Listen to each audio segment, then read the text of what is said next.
Today's video is a mashup of things to sew for dogs. So let me know in the comments whose dog you're sewing for and what you're going to do first. Enjoy. Today's video is going to the dogs. Dog bandanas in particular that fit right over their collar. We are going to make these out of simple squares of fabric. This is one of my most viewed videos on YouTube, but I've gotten a little feedback that it moves a little too quickly. So today I'm going to talk you through it, and I'm going to show you and explain the different size squares that you need for small, medium, or large dog collars. I took the small collar out of the one that I had already made and showed you just so you can have a visual of the three sizes. And we're mostly looking at the widths, not the color, nothing else. So let's talk about the squares that we need for each of these. We will start with the small, which is this one. You're going to start with an 8-inch square. So that's pretty easy to find out of scrap fabric. Then you're going to turn it on its side so it's a diamond. And I like to line it up on my grid just to make sure that I have everything straight. So these 2 points will become this bottom point of the bandana, and these two are going to be folded, cut, and sewn to make the channel for the collar. So for the 8-inch square, we are going to fold the sides in 1 3/4 inches. So what I like to do is take my handy dandy heat erasable pen and take a ruler. And the reason I get my square lined up on this grid is so that if I line my ruler up on the grid, I know I will be drawing straight on the corners of this fabric. So I have it lined up to 1 3/4. I'm going to draw a line. And I know that's dark, but it doesn't matter because once we hit it with an iron, it will disappear. We're going to do this on both sides. So we have the first one marked. We're going to be folding that under. Now let's take the second one. The medium size, you need a 10 by 10 fabric, which is perfect because if you like buying these stackers, I mean, look at how many bandanas we could make out of this stacker of all 10. So I'm going to do this one, these little flowers, but I do want to show you one thing to consider if you are using stackers.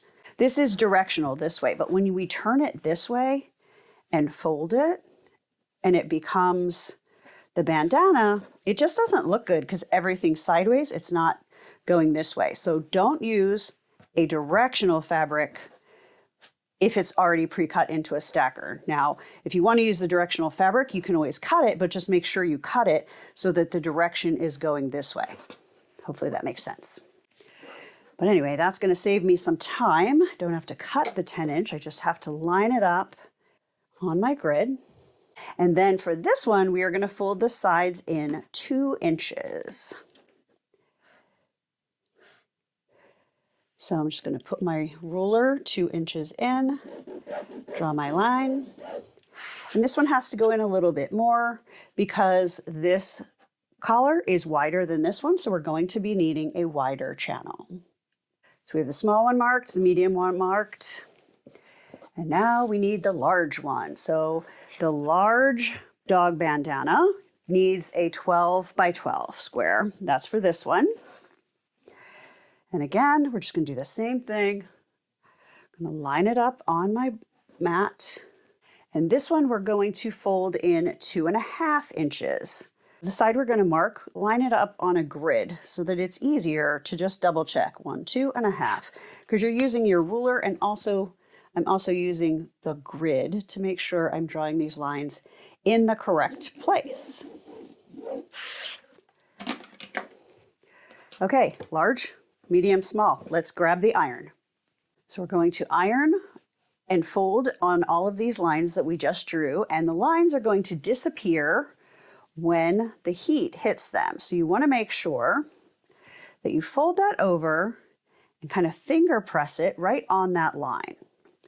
Because once we hit it with heat, the line will be no more and you will not know where it was. Of course, you can always remeasure, being a little more dramatic than I need to be. Just do that. And then if you have a quilter's clapper or tailor's clapper and you want to use it, you're just going to iron and then just press that down. It absorbs the heat. It absorbs any steam if you're using steam in your iron. And my favorite part is it makes the fabric not so hot, so you're not burning your fingers. So we're going to do this fold on all 3 of these bandanas. Triangles are folded in for all 3 sizes to make the channel on our dog bandana. So I'm going to move the ironing board for a minute and we are going to trim again. Now this is where sometimes people think I do it a little weird, but I'm going to give you the reason why. I like to make the marks from the points and press it in once first before trimming, because what we're going to do is we're going to fold this and fold this to this line so that we can sew just like this. So you'll see that's folded and folded, so we have no raw edges. You can be more exact if you already have that crease set. I'm going to line that crease up on a grid line so that it's easy to see where that 1/2 inch actually is. So fold on the crease line, open it up. You might notice I have quite a few sizes of rulers, and it isn't necessary. If you're a beginning sewer, you can get 1 ruler and you will be good to go. If you do that, let's see, if you're just starting out, I would get a ruler like this. This is 24.5 inches, something big that will be straight all the way across fabric if you buy it by the yard, because you can always work with that with anything, but I'm going to show you here. So just when you're doing smaller things, it's a little bit more, oh, my fabric moved. It's a little bit more cumbersome to move around when you're cutting smaller pieces. That's why I'll usually grab a smaller ruler, but this works just fine. You can always add more ruler sizes as you continue with your craft, or not, totally up to you. Now what we're going to do is we're going to fold that into the crease, and I'm going to finger press it, which basically means just press down with your fingers to kind of get it to stay. And then I'm going to fold it again to where we had ironed that fold. Adjust if necessary, then press that. So that is creating the channel, this part, for our dog bandana. So I'm going to do that on each side of each bandana. And if you want to put a pin or clip on there, you can. Usually don't bother with that. We're going to be sewing the part we just folded down so that it's not going to pop up as you put your collar through the channel. And since we're going to be sewing from the back side of the fabric, and you don't want a big old bird's nest knot here by mistake, I'm going to show you how to pull up the bobbin thread. It's one of my favorite tricks, so you might have seen this before. You're going to hold the top thread, and then you're going to put the foot down, put the needle down, lift the needle back up, and give it a little tug. That gets the bobbin thread up to the top, so you can be holding both. Then you're going to put them under the foot. Now let me try and do it this way. And then my machine does have an automatic knotter, so I'm just going to do a knot. And I'm holding these 2 strings tight while I do that so that they can't get sucked back down and create that bird's nest. Now, if your machine doesn't knot on its own, you're going to go forward 2 or 3 stitches and then backward 2 or 3 stitches. Now I'm just going to do this for the rest of those pieces that we folded on all 3. Now, because I'm doing a few, I can chain stitch them just like you would for quilt blocks if you're a quilter at all, which basically means I'm not going to lift it and then have to pull the bobbin thread up every time. I'm just going to feed my second dog bandana along, and then I'll just cut them apart at the end. That can be a real time and thread saver. So if you've never done this before, this is what it's going to look like. You basically have a very small amount of thread right here in between. I'm just going to snip that, leave this one on, and then I'm just going to turn this around and do the other side of all 3. Back to the ironing board. We have all of the channels stitched. So now what we need to do is we need to fold them right sides together, match the points, and match the ends of the channels. And we're just going to press this top edge real quickly on all 3. And the next thing is we're going to sew here to here. So I am just going to put a couple little clips just to make sure the fabric stays lined up. You can use pins as well But to me, this is the perfect kind of project to use clips because it doesn't have to be super, super precise, and the clips are going to hold it together just fine. So even though I'm doing 3 because I'm showing you the 3 different sizes, this does give you an idea of efficiencies that you can use if you're making more than one of any specific project. If you group what you're doing, like do all of this pressing, do all of this sewing, do all of this, for all the ones that you're doing, you're going to be saving time. You can also do that chain stitching like I showed you, save some thread, save some time not pulling bobbin threads up 6 times. You just did it once. All right, back to the sewing machine. Now we're just going to be sewing down this side and up this side, basically from channel to channel with a 1/4 inch seam. And we're going to come down to this point and we're going to pivot. Now I just want to give you a little tip. If you're new to sewing or you're teaching kids to sew, this can be really helpful. You can take a ruler, because we're going to be turning down here, right? And so you can take a ruler and make a little mark a 1/4 inch from that edge. And then you can do the same thing on this side.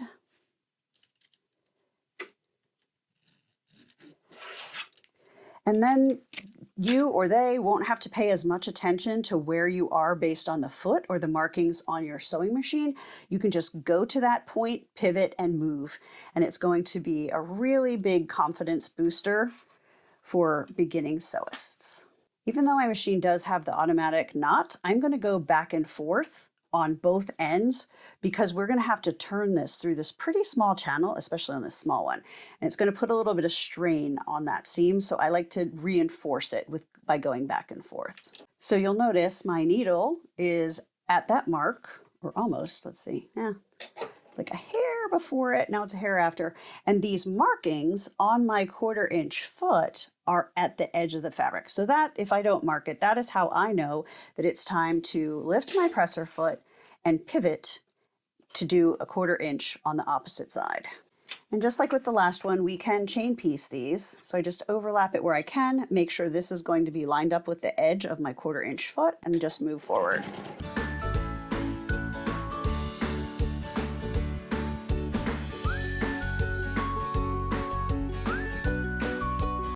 We're in the home stretch. The next thing we need to do is we need to clip our corners. You can either clip it straight across like that, but keep it a little away from the stitching. You do not want to cut the stitching. Or, and I prefer this way, especially with a point like that, is you can come in and take a little bit more off on each side. Because then there's less fabric that has to go in here, and it's going to turn to make a better point. And you can just do it from the beginning. You don't have to go straight across first. I just wanted to show you the 2 ways to go. Now you'll see I didn't get right on that line, but it's fine. For a project like this, no one's going to know that it should have been a little bit over. Now, if this was a quilt block, that would have been a problem, but it's not, so we are good to go. Next step, we're going to turn these right side out through the channel. So you need to get the 2 channels turned out, and then we also need to get this point. And I always do it with my finger first. But that's not a very good point, is it? So I'm going to use this turning tool, which is designed to help get these points out. It's not too pointy. You still want to be careful. You could also use a chopstick or something else that isn't going to mark your fabric. But no matter what you use, make sure you are gentle as you massage that point, because if you go too hard, you could end up with this popping through, and then there will be sadness. Now we are going to iron this, and I'm going to make sure that that seam is on the edge so that it's nice and even on both sides. Now we're going to do the other 2. And when I'm getting these seams straight, I just kind of roll it a little bit to massage it to where I want it to be. And for these bigger ones, I'll do one side at a time because it's harder to get both of these sides to stay. So all 3 of these are pressed. You could just put the collar through without sewing the channel line. So you could leave it like that versus this, so you wouldn't have a stitch line, but you can also make the stitch line match the fabric so it won't really show. But I feel like doing this extra step keeps the bandana in place a little bit better. So I always do it, but it's totally up to you. If you like this look without another stitch line on there, try it and see how you like it. You can always come back and add it later if you decide that you're like me and you're like, yeah, you know what, she was right. I want to put that in there.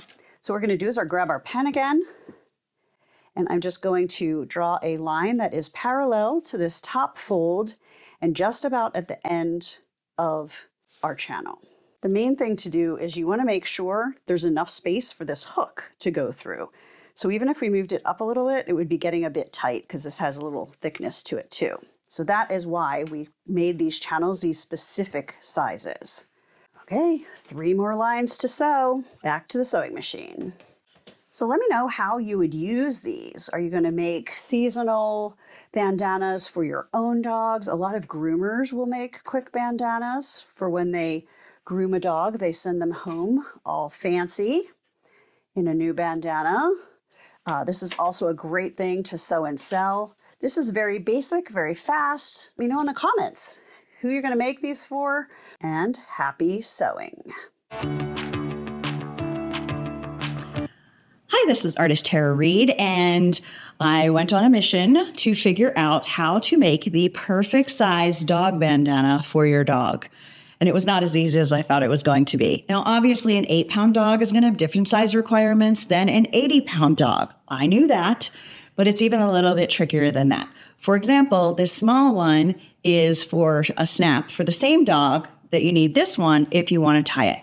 So I have borrowed my neighbor's dog for a demo, and then I have some quick calculations for you so that you can get this done and make it perfect for your dog. Okay, so the first thing you want to do is just take a tape measure and gently measure around your dog's neck, very loosely, not tight.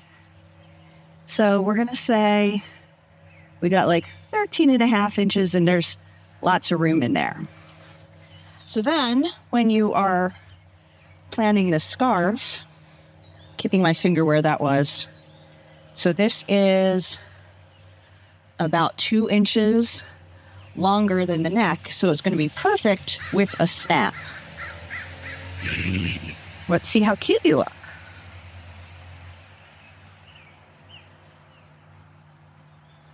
And then I'll have measurements. So this one's a little long, but I kind of like to do so it's like a little Western dog where it's wrinkled up a little bit. If you want it shorter, you can just decrease the length, and I will include directions on how that works. And this is reversible.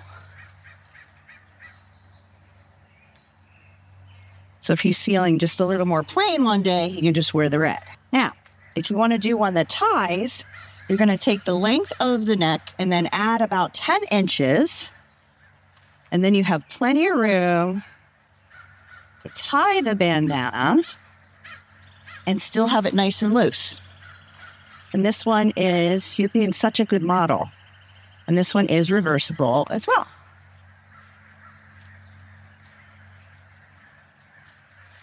All right. Thanks so much, Coda. You did such a good job.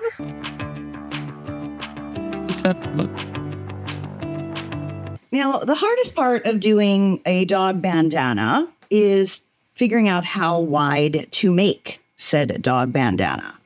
I use my neighbor's dog, Coda, to help demonstrate how to measure your dog and figure out the width. And now I'm going to show you just how quick, basically you're making a 2-sided triangle, which this is the one that I tied on Coda. And then this is the one with the snap. And you'll see that I did a little bit different length, and the width is quite different based on whether you want to tie or snap. So let me show you what I did. And this is using my fall barn quilts fabric. I love the selvage on fabric anymore because we're getting him ready for fall. So I cut 2 pieces of fabric, and this is to make the tie one, 25 inches wide by 11 inches tall. And that's going to make it a little bit long on him because I wanted it to bunch a little bit at the top. So now you're just going to put the fabric right sides together and then fold it in half. Take your ruler and go corner to corner and cut. So now you have some great corners if you want to use that for quilting or some other project. Just set those aside. And now you have the triangle. So you're just going to pin or clip this together and sew with a 1/4 inch seam all the way around. Leave an opening. I like to leave my opening up here towards where you would tie or where the snap is, because it's going to be the least obvious if you don't get it pressed under perfectly. So you're going to leave that open, sew all the way around. Then we're going to flip it right side out and use a tool so that you get your points out nicely. So you're going to, it's hard to see on that side, you're going to just top stitch, and that will close your opening as well. And that's all there is to it. So as long as you figure out the size that you need, this is super, super easy project.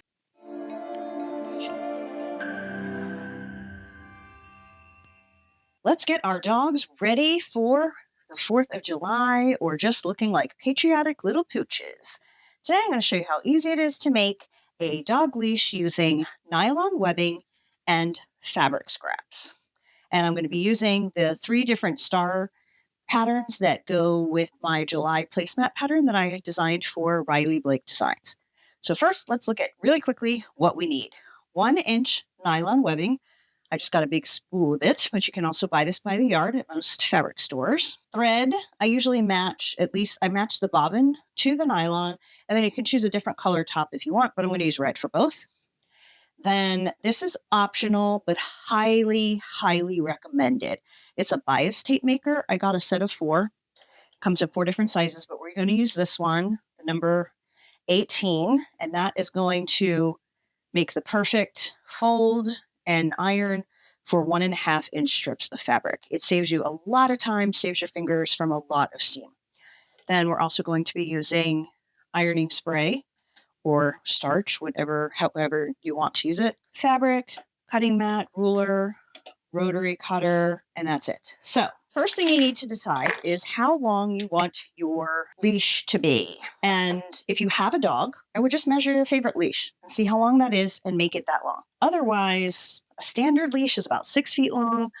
A hiking or training leash, or for larger dogs, might be 10. An outdoor play, hiking, backyard, beach leash might be 15 feet. So totally up to you.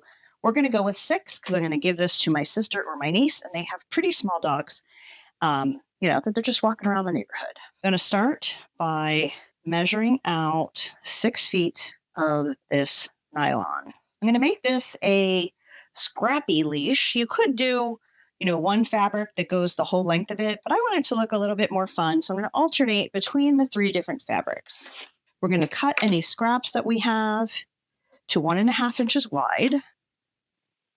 And the way we're going to sew these together is just like you would sew together binding. And I'll show you that when we get to the sewing machine.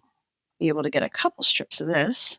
Now, one thing I do recommend being careful of is if you're going to be using a light fabric like this white, I wouldn't put it on the handle, because that's the part of your leash that's going to get the dirtiest and show dirt the most. So I would make sure you have a darker color up on the handle and right down at the bottom by your dog, and maybe put the white kind of towards the middle. So we'll play with that when we are piecing it together. But right now I'm just getting some different pieces. I'm just going to cut this into some random sizes, just making sure that I'm doing it pretty straight. So a smaller piece. All right, so some pretty short ones, longer one.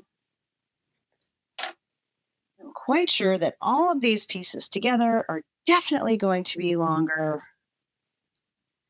than 6 feet. Now, because I don't have a dog leash on me, I'm going to make this loop to try and figure out just how long that's going to be, because I want to make sure when I'm putting this together, I have a long enough section of the darker colors before I go to white. So that looks pretty good. I'll just measure that. So at least like 14 inches. Okay, so let's go to the sewing machine and we're going to piece all of this together. Then I will show you how to use this cool thing and get this done. We're going to sew these strips together like we're making binding, even though it is thinner. And if you're not familiar, I'm going to show you what that means. So we're going to take one right side up, and then we're going to turn the other one upside down. So putting right sides together, and then we're going to make them into a right angle here so that this edge is lined up along that side, and this edge is lined up along that side. Then we're going to twist it, and we are going to sew at a diagonal. Now, if you're new to this, you're going to grab a ruler, and this is a chalk pencil, or you can use a fabric pen that will disappear in heat, and you're going to just draw that line so you know where to sew to make that edge. But once you do it a couple of times, you can just eyeball it. So once you do that, you'll see when you flip it like that, you get a nice angle, and then it becomes a straight line. And then what you do is you can do this with your rotary cutter. It's so small. I just do it with my scissors right at the sewing machine. Cut that to about a 1/4 inch. And now we're just going to add piece to piece to piece. First, I'm going to make sure, yep, this is more than 14 inches. So I'm going to add a white piece. So the piece that you started with, I always have that one face up, moving to the left of my machine. And then I take my new piece and I put it face down, line those two edges up. And when you put white on top, you can actually see it. So it's even easier to do that diagonal without drawing it. But I'm just going to piece a bunch of these together.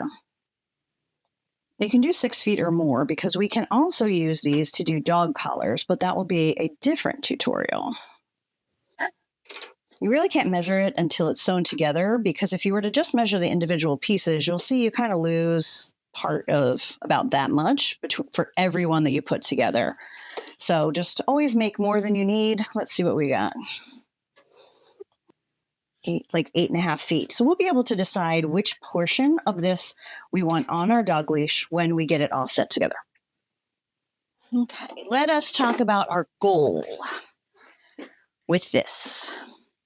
This is going to be the base of our leash, and then the fabric is going to have the raw edges folded under perfectly, and it's going to get sewn down like that.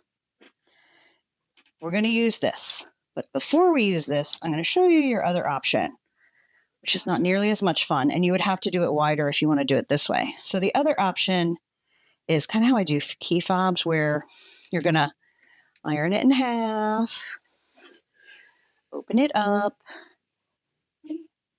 and then iron. So that would work. But to go 6 feet or more in that method, you're going to have very, very burnt fingers, and it's just tedious. So this is a great investment. Now what you do is you thread the fabric in here face down. So it kind of curves. See how it's curving with the curve of the metal? Like that. And then the set comes with this awl, little pointy thing I like to call it, to help push it through to get it out. Then you're going to get it flat so those two edges are matched, and you're just going to iron. Now you can do it just like that, but I like to spray it with a little bit of this firm finish ironing spray because it helps it stay crisper and give it more shape for when we sew it onto the nylon. But I forgot one part first. Before we do that, we have to press these seams open where we joined everything together.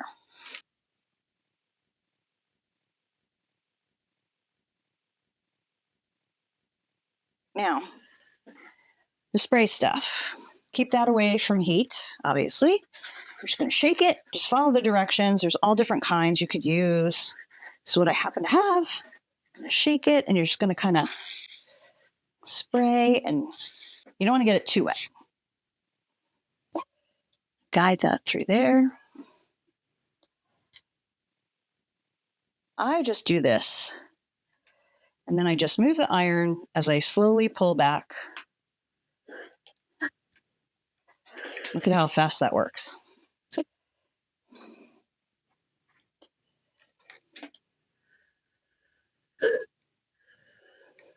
You don't want to go too fast, and you just want to make sure you're watching that those raw edges are kind of staying together so you get a consistent width to your final result.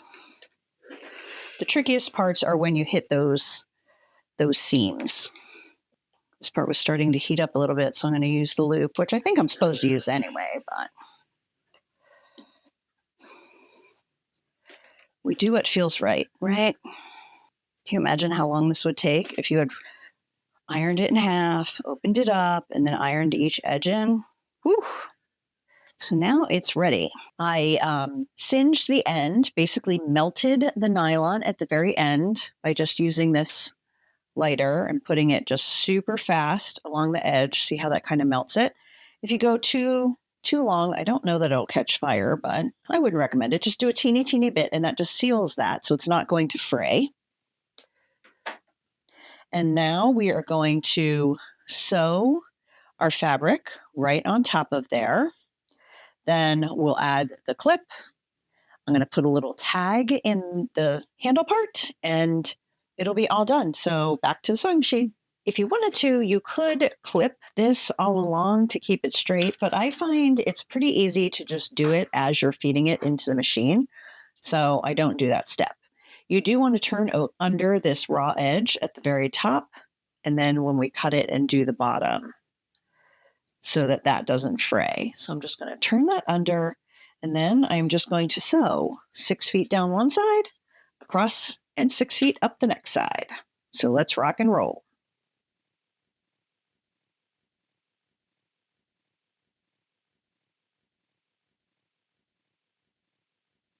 Okay, that took 5 minutes and 45 seconds to sew together.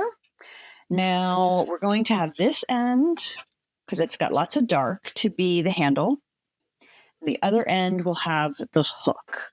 So for the handle, it's 7 inches folded. So I folded basically 7 inches down, 14 inches of it is the loop. Then if you have a little tag or anything you want to put in, I like to put it in here more, because I do need to do a box to keep this nice and secure. I like to go in X.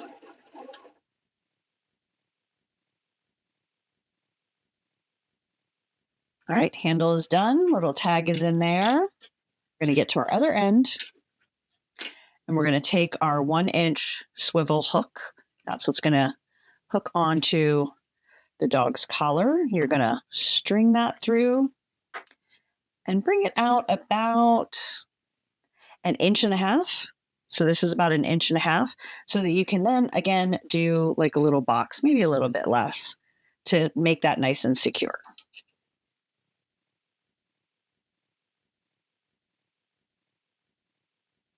You're done. You've basically decorated a nylon webbing leash with fabric, fun fabric strips that are going to alternate, and your pooch is going to be very patriotic.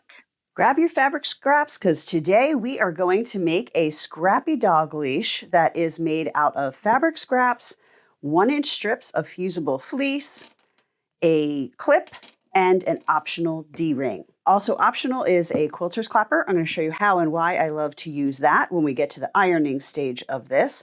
But first, let's talk about our fabric. Non-directional or solid fabric, certainly the easiest to use. You just need anything that you can cut to 4 inches wide. And I also like to have a piece that is about 17.5 to 18 inches long in a darker fabric for the handle, because this piece is going to flip and become our handle. And I always like something dark because you're putting your hands on there, so you don't want your beautifully constructed leash to get dirty on the first time out. You can use lighter fabrics as well, but I usually like to keep them in the leash and also not on the part of the leash that might touch the dog. I apparently have rules about this. So I'm using some fabrics from my Spring Barn Quilts fabric line from Riley Blake. I'm mostly using non-directional. The windmill is a little bit directional, but doesn't matter as much. But I also want to show you how to use a directional fabric in a way that will work, that you'll be happy with if you really, really want to. So before we dive into sewing, I just want to show you how to use directional fabric if you want to on a dog leash.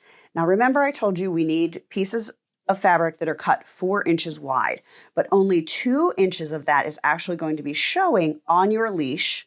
The other 2 inches are going to be folded and tucked inside to conceal the raw edges and give us a little bit more bulk. How you cut it and the pieces that you pick is going to impact how your leash is going to look in the end. So I'll keep that right there so you have it for reference. Now, the first sample I want to show you is where I took a scrap. You'll notice the direction of the chickens is going this way. Not ideal, because here's what happens when you get it folded and pressed into the dog leash shape. We got lucky that these chickens look okay, but then you just have like these chicken feet. You half see a container, can't even tell what that is if you don't know the fabric. And over here, you got a couple chicken heads. Luckily, we didn't end up with a chicken with its head cut off on that. But in my opinion, directional fabric, you don't want it going this way to look cute on a dog leash. So this piece is what we're going to put on the leash that we're making today. And it's going to work really well because I chose very carefully where to cut these chickens out. So what you're going to do, if you're using something directional, is you're going to take your ruler, and you need a see-through ruler for this, and you're going to line it up to be 4 inches. And you want to make sure that whatever you want is within the center 2 inches, because these center 2 inches of fabric are going to be what shows on your dog leash. These 2 inches here and here, they are going to be inside, never to be seen again. When you're doing your fabric, you can kind of just, I kind of hold where the 4 inches is so I know, and just kind of move it around and decide what will work if you're working from a big piece, or do the same thing on your scraps. Moving on, get the rest of my scraps back. Let's talk about length. How long do you want this dog leash to be? The best way to decide how long you want it to be, if you have a dog and you're making it for your own dog, is to measure your favorite leash. If you take your leash, I'm going to use this one that I've already made, and you measure from the fold of the handle down to here. You don't need to measure the clip part because that's irrelevant to our fabric sewing. So you're going to measure down to here. Measure that whole length, then measure how much it flips over, right? So for getting your hand in there, what size are you comfortable with? And then add about 2 to 3 inches for this part. And that is how long your perfect leash is going to be. Let's get started. We know we want this black piece to be first because we want this to be the handle. Remember, dark fabric, folded over. And then I'm just going to add these different prints as I go. And I'm just going to do it at the sewing machine, but I'm just going to kind of show you how I'm going to do this here. Then I'm going to put a small white piece. Then I'm going to put the chickens because I want them pretty far up the leash. And then I'm just going to keep going. Black, red, white, black, red, white. I'm going to start with the long black because I want that to be my handle. And then I'm just going to sew these pieces together, right sides together. If I do have something directional, you want to make sure it's going in the right way. And we're just going to sew this with a 1/4 inch seam and a pretty small stitch length since we're not going to be knotting at the front and back. So I usually use between a 1.8 and a 2.0. So as you can see, this isn't an exact science. I'm just kind of alternating the colors, so it's going to have a pattern to it, but you don't even have to do that. Now we have this all sewn together, and it is 90 inches long, so that's going to be a nice length. The next thing we're going to do is we're going to press all of these seams open. If you were to press them to one side and then fold, you're going to have a lot of bulk. So you're going to have less bulk for this project if you press all of these seams open. I told you I'd tell you about this quilter's clapper. I like to just put that down after I iron. It absorbs some of the heat and also flattens that seam just a little bit more than you would get without doing it. Totally optional tool, but one that I am absolutely in love with and use all the time now. You'll spend the most of your time on this project ironing and second most sewing, obviously. Have you ever made your dog a leash? I have another tutorial where I show you how to use scraps of fabric and put it on top of nylon webbing. So it's a little bit of a different material. You're basically making a nylon leash that you're decorating with fabric on one side. So there'll be a link below the video to show you where you can find that. But this is just a different way to go, and it's fabric on both sides. This could be a fun gift for someone who has everything, but they also have a dog. You could make a set of dog leashes, maybe monthly dog leashes, one for each season, for holidays, things like that. Okay, we have all of these seams pressed open. Now, the next thing we need to press is we have to go the entire length, and we're going to press this in half. Next, we're going to be adding our strips of fusible fleece. So we're going to open this up, and I have a few 1-inch strips. This I bought off of a bolt. So it's 44 inches wide, and I did a couple 1-inch strips. So what you're going to do is you're going to feel it to make sure you're putting the fusible part down. And it's a little bit gritty, is how you can tell. This side is soft, that side's a little gritty, because I'm feeling the fusible material. And then I'm just going to line it up with that crease that we just made, but I'm going to leave a 1/4 inch from the end, because we're also going to be pressing both ends in like this, and we don't need the bulk of that pressed. We don't want to lose that crease that we just made. So what I do is I just place it down, and then I fold that, and then I press in sections to fuse that fleece. I'm going to just open it back up, move it down, and continue the process all the way down. And when you're folding that over, you want to make sure that fleece stays in the fold and doesn't like push forward. So just be gentle when you're folding that back over. Now we've gotten to the end of this piece of fleece. So I'm going to take the next one, and I'm just going to butt it right up. You could overlap it a teeny bit, but if you keep it in place to iron, you're going to be totally fine. It's going to stay exactly where you need it to be. So if your fleece is longer than your leash, you want to grab some scissors and cut that off about a 1/4 inch from the end. Now I'm going to fold and press each end a 1/4 inch. All right, next step, we are going to take the side that is on the same half as the fleece, and we are going to fold that over, and we are going to press the length. But again, don't go all the way over, because we don't want to lose that crease. So just stay on this side of that center crease. You could fuse the fleece and do this fold at the same time, but I find it to be more accurate when you do it as 2 separate steps. This is a very similar process, just a lot longer fabric, as making key fobs or key wristlets. People call them different things. Have you ever tried that? I have a tutorial for how to make key wristlets as well, which uses the same kind of pressing and fleece and things like that. You're just going to finish it with key fob hardware to hold your keys instead of with a swivel hook to hold your dog. Now we're going down and we're doing the same thing on the other side. So we are basically, this side fleece has been added and we folded it in half. Now we are folding the other side in half, and then our final step will be to flip it and press it that one last time. Then we are back to the sewing machine. But first we gotta do 2 more quick runs down this entire leash. For our final run, I'm going to be using the bigger clapper. It's called a tailor's clapper versus a quilter's clapper, because I want to clap as much length as I can at a time. And I'm going to be using clips. So we're going to be doing this final fold. You want to make sure any threads stay inside here. If they're in there, no one will ever see them again. If they're like hanging out over the edge, you'll have more trimming to do later. So we're just going to be folding this in half and pressing. Ideally, these 2 folds that we just did will line up. If they're a little bit off, no problem at all, because we're going to be sewing down both sides. Now for this step, because it's the last step, I'm going to be using the clapper just to really get those creases and that pressing nice and flat. And then I'm just going to put a clip to hold it together every 8 to 10 inches. So we're going to be doing that down the entire length, and then we're going to be ready to go back to the sewing machine.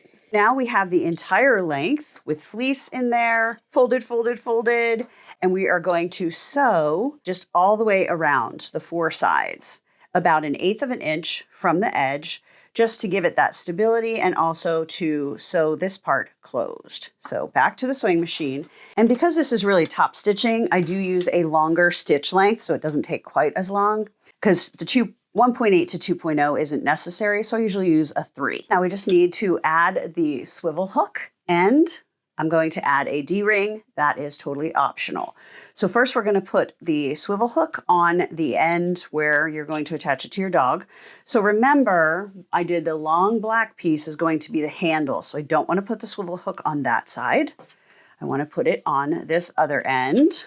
So I'm just going to push the strap through the swivel hook, fold that in half, about 1.5 inches, to 2 inches. You just want to have enough room that we can sew a rectangle with crosses in the middle just to make that nice and secure. So it's going to be easier to show you how to do the handle from my workspace than right at the sewing machine, because this is really important. So I've already sewn on the swivel hook, okay?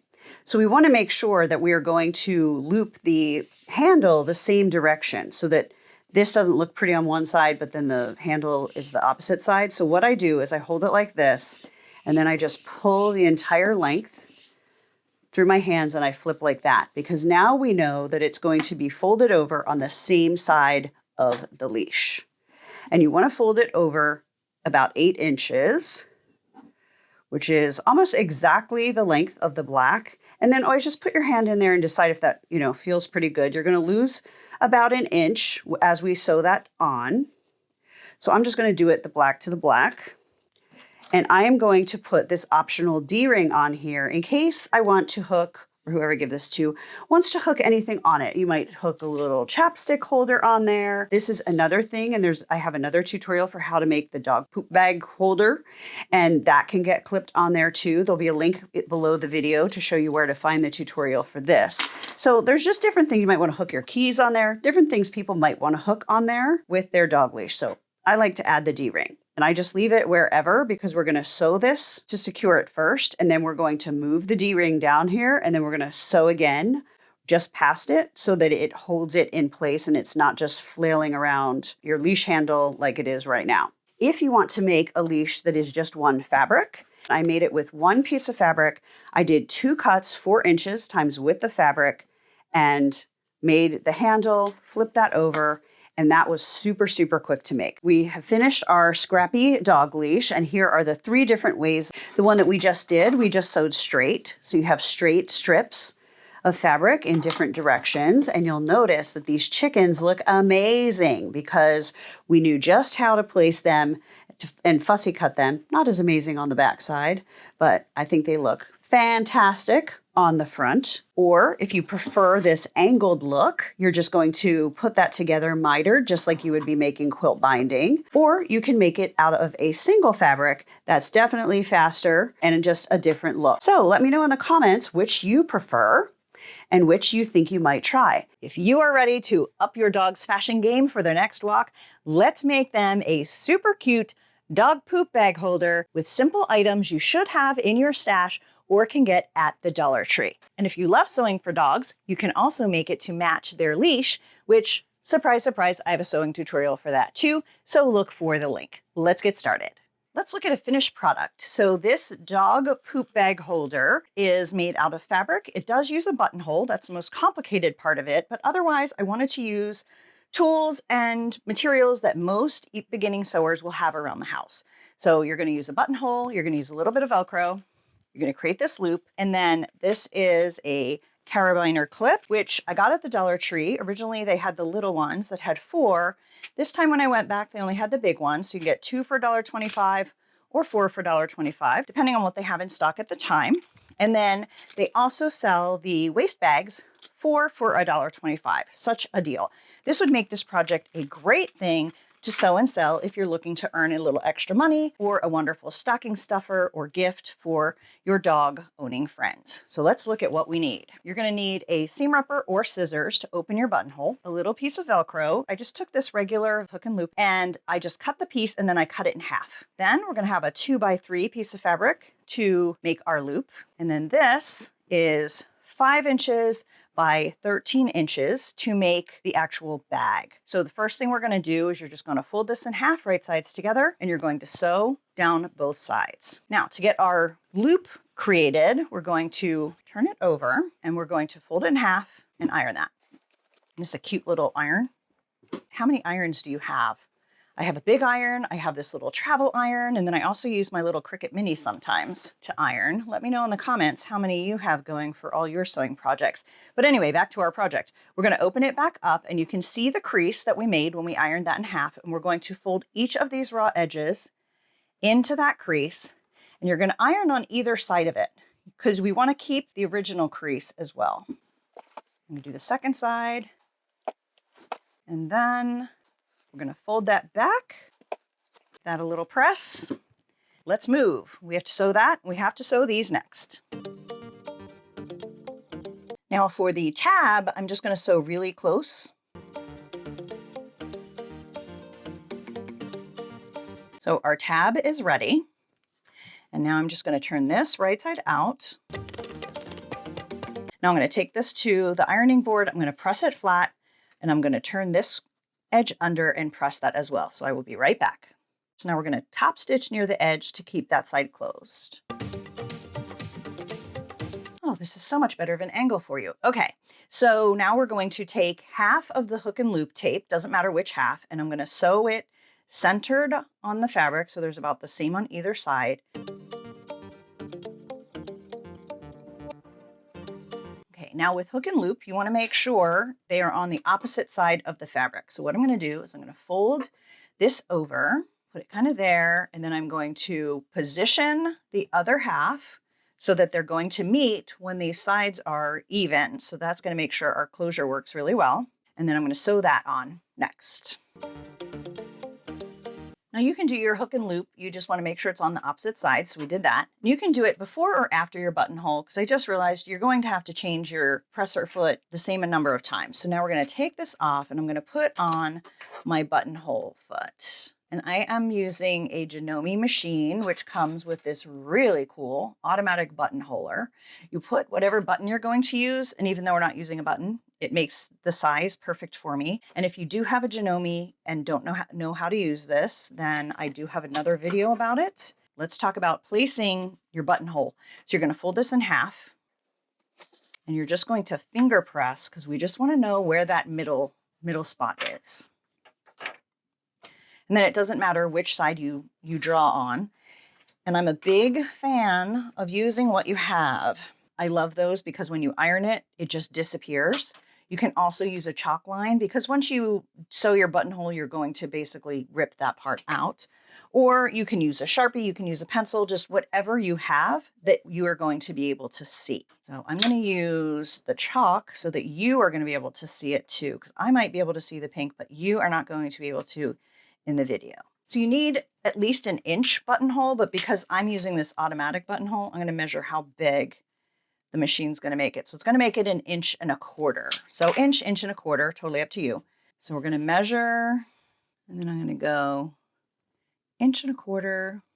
Let's see. You just want to kind of center it. But you know, it is a dog poop bag holder. So if it's not perfect, it's okay.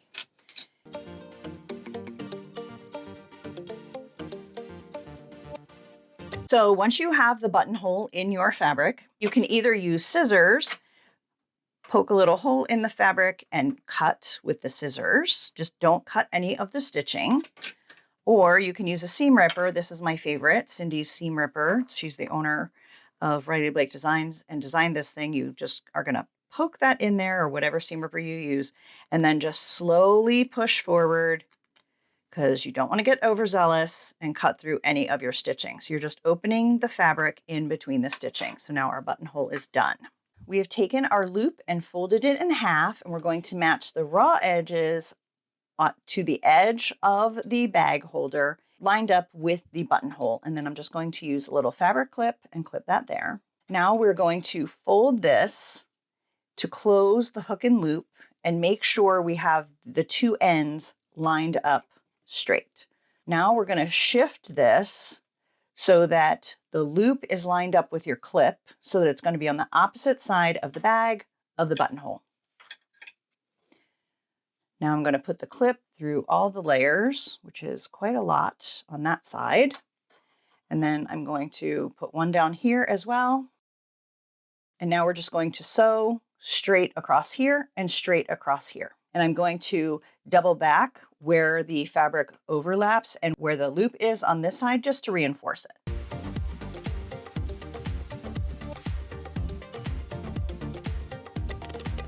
Now, the moment of truth. We're just going to unhook that.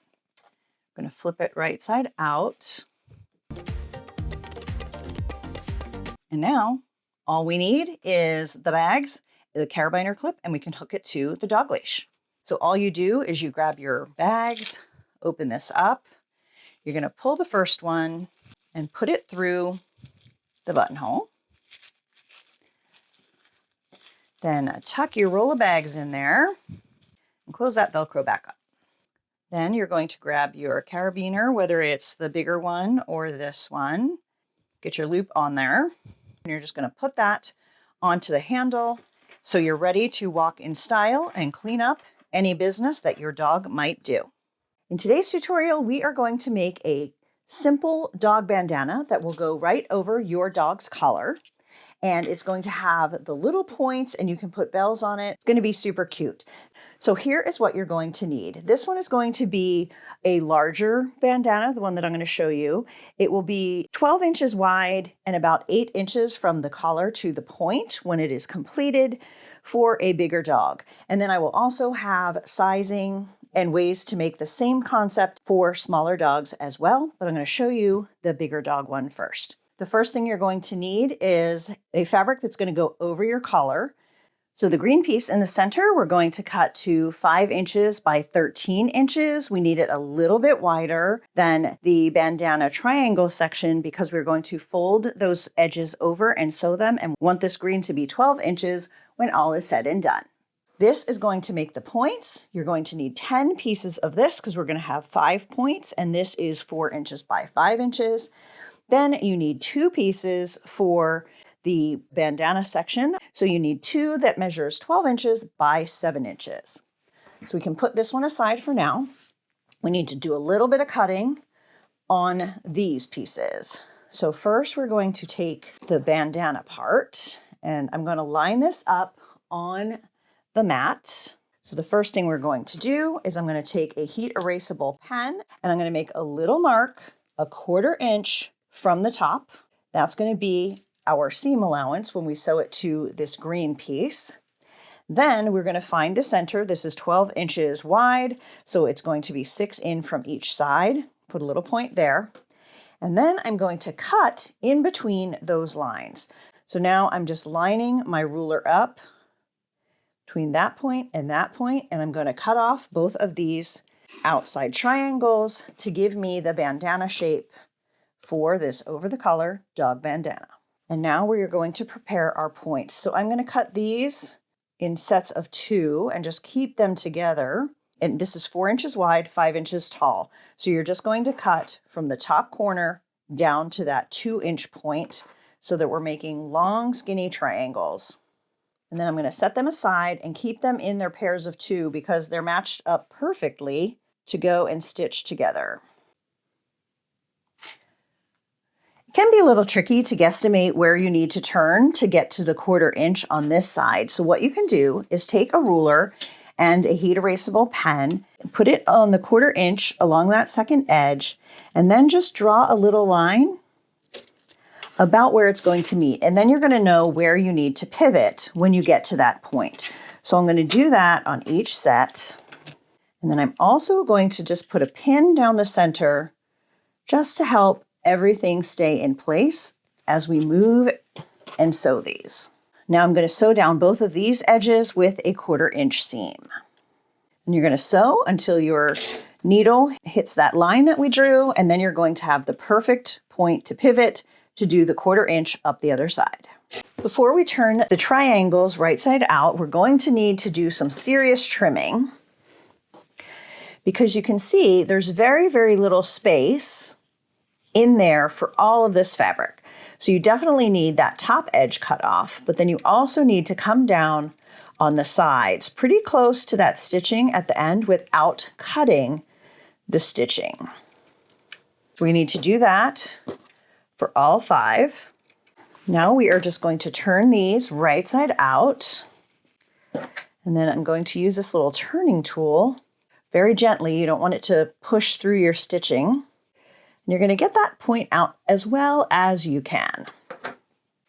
Next, we're going to iron the short ends of the green, which is going to go over the collar, in twice to encapsulate that raw edge. Now this is 13 inches wide. You'll notice it is shorter than this. So once we get it folded, we want the folded edge of the green to match this red for the bandana section. So you just want to fold a 1/4 inch and then a 1/4 inch on each side. Now I did take and trim off the dog ears on all of these so that our triangles are straight across the top.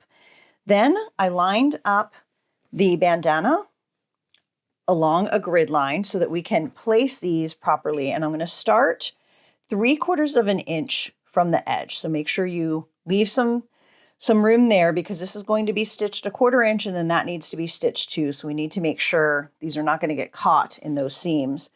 And what I like to do is I like to work from the outside in for how I have these triangles overlapped. So the second one, I like to put 1.5 inches from this point to this point and do that on both sides. And then your last one gets centered. So now you're either going to pin or clip these. I'm just going to make sure I get a clip at each of these triangles points so that they're not going to shift or pivot. Okay, so I'm going to take this to the machine. We're going to baste that on, and then we're going to come back and we're going to attach both of these triangles to the green. Now that we have the triangles basted onto this side, we're now going to be sewing the two sides of the bandana together. I'm going to start with this, with the plain one, the one that doesn't have the points first. So that's just going to be the easiest to do. And as you'll notice, my tips go off a little bit on the ends. That's okay. I'm going to sew it and then I'm going to press it like this and then I will trim that part. So if you're slightly off, no worries, scissors will fix it. So I'm just going to clip these together. And you want this to be right sides together. And remember, even though the green is green on both sides, since we did fold this over, this part is the back. And the part that doesn't show the fold is going to be on the outside. So you're going to pin that. I'm going to sew that together with a 1/4 inch seam. You can see there's just that teeny bit off the edge. You can see it better from this side. So I'm just going to trim that. Now we're going to put this right side up. And we're going to put this one right side down on the opposite side. We're just going to make sure that's centered. So if it's a little bit over the edge, it's a little bit over the edge evenly, and that this point is on the same line as this point. I'm going to clip this together, and we're going to sew this on just the same way we did this one with the 1/4 inch seam. Now we have both sides of the bandana sewn onto the center green. That's going to fold in half. That's where your dog collar goes through. The next step is going to be to match the red raw edges and sew around with a 1/4 inch seam. But you might see a problem. We have some of these triangles sticking out, so we need to deal with that first. I'm going to fold the two triangles on each side up a little bit and pin them so that there's plenty of clearance. So I would get it at least 1/2 inch so that it's not going to interfere with your sewing. Now we're going to fold this down and we are going to match the raw edges of the red. And because we have a little bit of bulk with those triangles in the center, I'm going to use pins instead of clips just to make sure everything stays exactly where I want to. Now, if you liked having that line when we were sewing those triangles, you can do it again here. Just line this up with 1/4 inch onto that edge, draw a line, and you'll know when your needle gets there, that's the time to pivot. And I definitely use more pins. I would probably only do 3. I use a few more just because there's a little bit of bulk in here and I want to make sure I get all of these edges matched up. Now we're going to go back to the sewing machine and we're going to sew 1/4 inch here and here, nothing up here. Now we're going to turn it right side out. Put your fingers in there and grab the pins before you start turning it right side out so you do not stab yourself. Okay, so we had 2 pins. 2 pins are out. Now I can turn this right side out worry-free. So if you wanted to personalize this, you could embroider their name on the top. Now we just need to get this red part. Let's see it better this way. We need to get this pressed out. So I'm going to just use my fingers, make sure we have those seams stretched all the way out. Now that we have it turned and pressed, the final step is to sew about 1/8 of an inch from this stitch line. That will sew the seam in there and it'll make it so your channel is straight and your collar won't end up way down in the bottom. And it gives it a little bit more of a finished look. And now I'm just going to go and hand stitch on some bells. You could also do little pom-poms. You could buy these separate, or you could cut them off of here and put that on there. That would also be super, super cute. And these bells are just from the Dollar Tree. I got 40 little bells for $1.25. So I can do lots of projects because I only need 5 for this one. In today's video, we are going to make a dog Christmas stocking. I made this little size yesterday just to test how I wanted to put it together. And I think it is such a cute size to be like a gift for your favorite dogs in your life that you can get this template for free. There'll be a link in the video below. And then we are going to make a full size one with this same fabric. So this is a really cute dog print that I got at Hobby Lobby. I absolutely love the contrast of it. Just like with this one, I'm going to put red on the inside. You could use a Christmas print if you want to, but I'm just keeping it kind of modern and bold. I picked up this collar at the Dollar Tree, and I'm going to use this as the hook on the full size stocking. I just think that'll really add some fun and whimsy to it. And then I plan on adding these jingle bells that I also picked up at Hobby Lobby when I was there grabbing this fabric, just to give it a real Christmas feel. So I have 2 pieces of fabric, and I'm going to show you why I cut them this way in a moment. Now, if you're doing a directional fabric like this, you do need to pay attention to how you lay out the pattern and also how you sew it together. And I'm going to fold it in half. And then you're going to either make a pattern, or you can get the full-size stocking pattern in my Etsy shop along with printer-friendly directions for how to put this together. So you're going to cut these apart and tape them together on these dash lines. And we're going to place that on the fold. Now, because this is a dog bone and it is symmetrical, if you prefer not to cut on a fold, you can always print this twice and make a full-size pattern. But I figure, why cut around this shape twice when we can place it on a fold and cut it once? So I'm going to pin this on here and cut that out. We're going to need 4 of these shapes, 2 for the outside and 2 for the lining. Now the outside, if you wanted to, you could do the dogs on the front or whatever you want on the front and do a plain back to your stocking. I'm going to use this same print on the front and the back, and then I'm going to use red for the lining. And I'm just going to take my fabric scissors and I'm going to cut all the way around. Now there's a few options. Because you need 2 of these, you could cut them at the same time. But I feel like with curves like this, sometimes they don't end up matching really well when you're cutting 2 folded things at the same time. So I'm going to show you a little trick that I came up with from making a bunch of baby bibs recently. This has nothing to do with baby bibs, but I'm going to use what I call my baby bib technique. So we have 1 bone cut out, and you need to make sure that when you sew this together, that you remember to leave the top open and not the bottom. I might have done the bottom open on that small one the first time I did it, but you want to make sure it is the top that is left open. So I'm going to turn this over, and on the pattern, there are some little lines to show you where to mark. So I'm just going to mark these little lines right here on the back of my fabric. We are going to stitch all the way around and leave the top completely open. But instead of cutting another shape just like this, I am just going to pin this onto this piece of fabric, because we are going to have to trim all around this with pinking shears or cutting curves later anyway. So I find this to be a more efficient way of working. And then we're going to sew all the way around between these 2 points with a 1/4 inch seam from the edge of the cut fabric. And because there are so many curves and we want it to have a nice curve when we turn and press it, I'm going to use a pretty small stitch. I usually use a 1.8 to a 2.0, because the smaller your stitch, the better curve you're going to have when you turn and press the fabric. So if you're doing straight lines, you can get away with much larger stitches, but when you're doing curves, the smaller the stitch, the better your curve. Now I'm going to cut out 1 red piece and I'm going to pin together the same way for the lining. I'm stitching right along the edge of the cut red bone onto the rectangle. It's a little bit hard to see, but it really does save us a little bit of time since we're going to have to cut all those curves later. And On the area where I'm going to be turning the whole thing right side out, I'm going to go back and forth and not just knot, because there'll be a little bit more strain at that area, and I like to reinforce it.